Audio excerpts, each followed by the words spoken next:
Morning student. अपना जैसे topic चल रहा है 10th क्लास का बेटा, life line of the nationals economics. इस चैप्टर में आज जो अपना जो टॉपिक रहेगा बेटा, उसमें हमारे जो जैसे हम बात करते हैं रोडवेज और रेलवेज के बारे में हम पढ़ चुके थे। इसी प्रकार से लैंड रूट्स में हमारा जो थर्ड आता है बेटा, वो आता है पाइपलाइंस। जैसे आप जानते हो कि बेटा आज का एक मॉडर्न टाइम है और इस मॉडर्न टाइम में एक जो गुड्स या मटेरियल्स को ट्रांसपोर्ट करने का एक नया मोड जो सामने आया है, वो कौन सा है? पाइपलाइंस। पाइपलाइंस के माध्यम से हम जो लिक्विड या हम बात करते हैं गैसीय मटेरियल्स को इजीली क्या कर सकते हैं? ट्रांसपोर्ट कर सकते हैं लॉन्ग डिस्टेंस में भी। ये इसकी काफ़ी इम्पोर्टेंस है आज के टाइम में। जैसे बेटा हम बात करते हैं ऑयल, पेट्रोलियम से या नेचुरल गैस से या कोई भी ठोस मटेरियल्स है, उसको लिक्विड या गैसीय फॉर्म्स में कन्वर्ट करके हम क्या कर सकते हैं? इसको लॉन्ग डिस्टेंस तक ट्रांसपोर्ट कर सकते हैं। एक तो इसमें दूसरा बेटा, इसकी इस प्रकार की ट्रांसपोर्टेशन से क्या होता है कि डिले नहीं होती कभी भी। एक बार अगर हम बात करते हैं सप्लाई स्टार्ट हो जाती है तो पाइपलाइंस के माध्यम से उस मटेरियल्स की रेगुलर सप्लाई हो सकती है। दूसरा बेटा, ये इको फ्रेंडली क्या है बेटा? ट्रांसपोर्ट्स का मोड है। इससे किसी भी प्रकार की इन्वायरमेंट को क्या नहीं होता है? लॉस नहीं होता है। इसका अगला अगर एडवांटेज की बात करें तो बेटा, इसमें वन टाइम क्या करना पड़ता है? इन्वेस्ट करना पड़ता है पाइपलाइंस को बिछाने में। उसके बाद इसके मेंटेनेंस जो होता है वो बहुत ही कम होता है। तो इस प्रकार से देखा जाए तो हम देख सकते हैं कि जो पाइपलाइंस है इसकी काफी क्या है? एडवांटेज है। मैंने एडवांटेज में बताया, इससे बेटा ठोस और लिक्विड या हम बात करते हैं गैसीय मटेरियल्स को क्या किया जा सकता है? ट्रांसपोर्ट किया जा सकता है। ठोस मटेरियल्स को किस में कन्वर्ट करके? लिक्विड में या गैसीय फॉर्म्स में कन्वर्ट करके। दूसरा मैंने इसका एडवांटेज बताया कि बेटा ये क्या है? इको फ्रेंडली है। मीन्स इससे इन्वायरमेंट को किसी भी प्रकार का क्या नहीं होता है? लॉस नहीं होता है। नंबर 3, इसमें बेटा हम बात करते हैं एक्सपेंडिचर्स की।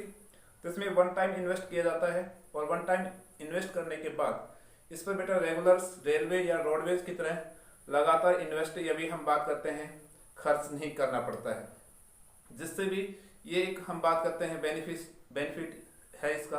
अगला इसकी बात करें तो बेटा, इसमें जो अगर मटेरियल्स की एक बार सप्लाई स्टार्ट हो गई तो इसमें किसी भी प्रकार का क्या नहीं होता है? डिले नहीं होता है। अगर हम रेलवे से या रोडवेज से किसी भी ट्रांसपोर्ट कर रहे हैं किसी भी गुड्स का, तो उसकी रेगुलर सप्लाई पॉसिबल नहीं है। लेकिन पाइपलाइंस के माध्यम से मटेरियल्स की जो सप्लाई है वो रेगुलर पॉसिबल है। अपने भारत में से बहुत से बेटा क्या है? पाइपलाइंस बिछाई गई हैं। उनमें से जो 3 आपकी बुक में दी गई है मोस्ट इंपोर्टेंट पाइपलाइंस, उनमें कौन कौन सी बेटा? एक तो आप देखेंगे बेटा असम टू कानपुर। असम जो ऑयल फील्ड्स, जो हमारा भारत देश का सबसे पुराना पेट्रोलियम प्रोड्यूसिंग स्टेट है, इस स्टेट से लेकर के और कानपुर जो उत्तर प्रदेश में है, वहां तक एक पेट्रोलियम पाइपलाइंस या ऑयल पाइपलाइंस बिछाई गई है, जिससे बेटा डिफरेंट ऑयल रिफाइनरीज को रॉ मटेरियल्स क्या करती है? पाइपलाइंस सप्लाई करती है।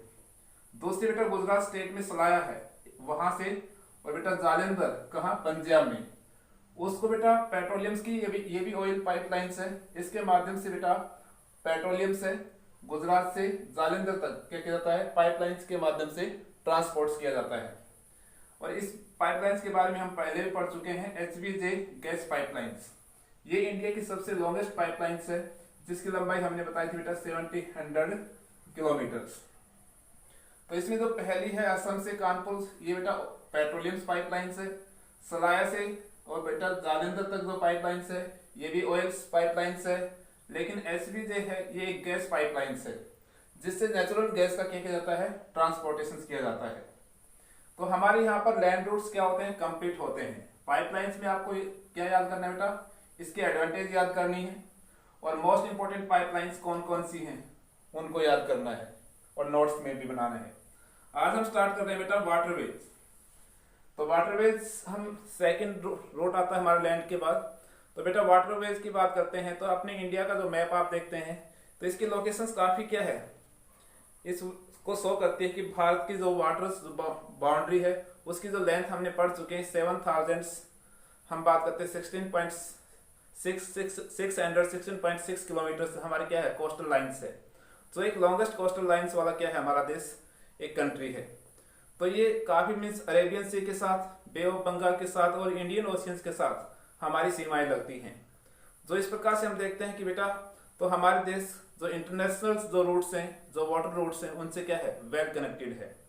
हमारे देश की बेटा अगर हम बात करते हैं इनलैंड वाटर रूट्स की, क्योंकि वाटर रूट्स को हमने कहा था 2 पार्ट्स में डिवाइड कर सकते हैं। एक तो इनलैंड वाटर रूट्स, जो बेटा लैंड पार्ट्स होते हैं भूमि पर, वहां पर लेक्स या रिवर्स या कैनाल्स के माध्यम से बेटा जो मशीनी बोट्स के माध्यम से हम क्या कर सकते हैं, गुड्स का या हम बात करते हैं यात्रियों का ट्रांसपोर्टेशन कर सकते हैं।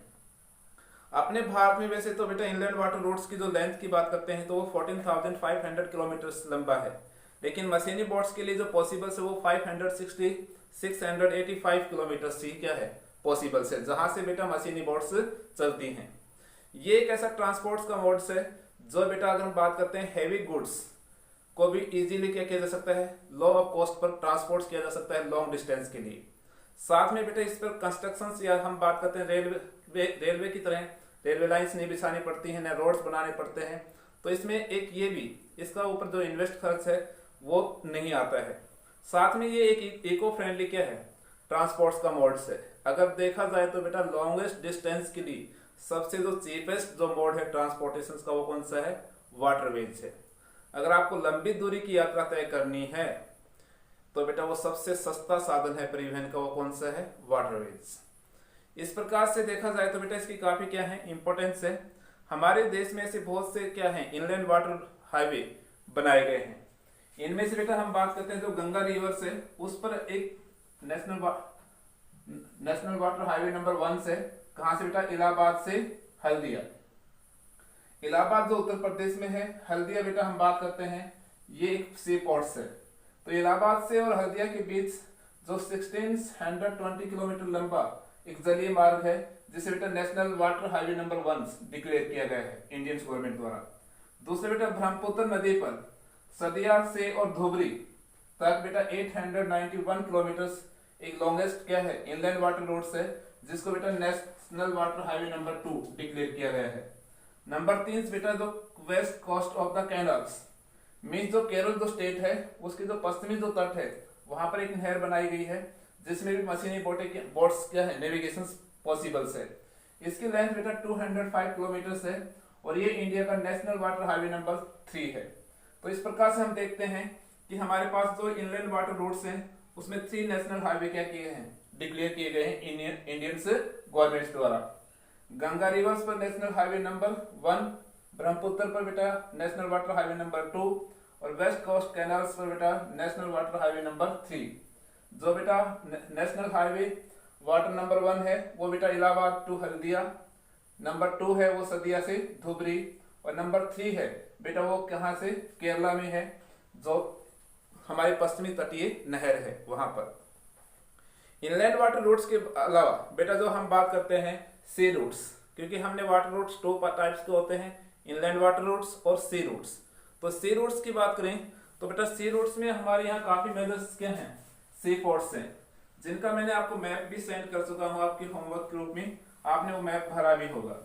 अगर हम बात करते हैं हमारे यहाँ पर बेटा ऐसे बहुत से मेजर सी पोर्ट्स हैं, जिनमें हम सबसे पहले अगर हम बात करते हैं मैप पर आते हैं। इन मैप में आप देखेंगे बेटा तो आप देखते हैं कि हमारे जो देश के जो मेजर सी पोर्ट्स हैं वो कौन कौन से हैं, क्योंकि हम इसको 2 पार्ट्स में डिवाइड कर सकते हैं। एक तो बेटा ईस्ट कोस्ट सी पोर्ट्स और एक बेटा वेस्ट कोस्ट सी पोर्ट्स। इनमें हमारे देश में बेटा 12 मेजर सी पोर्ट्स हैं, जबकि अगर हम बात करते हैं बेटा इसके अलावा माइनस जो सी पोर्ट्स हैं वो 187 सी पोर्ट्स हैं। तो इस प्रकार से हम देखते हैं कि हमारे देश में 12 प्रमुख और 187 बेटा क्या है, छोटे बंदरगाह हैं। इन 12 प्रमुख बंदरगाहों में सबसे पहले हम लेते हैं बेटा वेस्ट कोस्ट के। तो आप अपना मैप निकाल लेंगे और उस मैप में देखेंगे कांडला गुजरात स्टेट में। कांडला बेटा यहाँ पर एक मेजर सी पोर्ट है गुजरात का। इसके बारे में आपको जानकारी होनी चाहिए कि कांडला कौन से स्टेट का मेजर सी पोर्ट है, गुजरात का। दूसरे बेटा 1947 में जब हमारे देश का डिवाइडेशन हो गया तो कराची सी पोर्ट्स जो हमारा वेस्ट कोस्ट का सबसे मोस्ट इंपोर्टेंट पोर्ट था इंडिया का, वो किस में चला गया, पाकिस्तान में चला गया। तो उसके चले जाने के बाद आजादी के बाद जो फर्स्ट डेवलप किया गया जो सी पोर्ट्स था वो कौन सा था, कांडला सी पोर्ट्स था जो डेवलप किया गया। और ये बेटा एक टाइडल सी पोर्ट्स है। टाइडल मीन्स जवारीय बंदरगाह है, क्योंकि आप जानते हैं कि समुद्र में जो हम बात करते हैं मून्स और हम बात करते हैं सन्स कि ग्रेविटेशनल फोर्स की वजह से क्या होते हैं, टाइड्स आते हैं, उन टाइड्स की सहायता से जो शिप्स हैं वो बेटा कहाँ तक, कांडला सी पोर्ट्स तक पहुंचते हैं और भाटा के साथ वापिस वो हम बात करते हैं सी एरिया में क्या करते हैं, एंट्री करते हैं। तो इसकी विशेषताएं ध्यान रखना, कांडला गुजरात का एक मेजर सी पोर्ट्स है। कराची सी पोर्ट्स के प्लेस पर बेटा कांडला सी पोर्ट्स फर्स्ट डेवलप किया गया सी पोर्ट्स था। नंबर 3 ये टाइडल्स क्या है, सी पोर्ट्स है।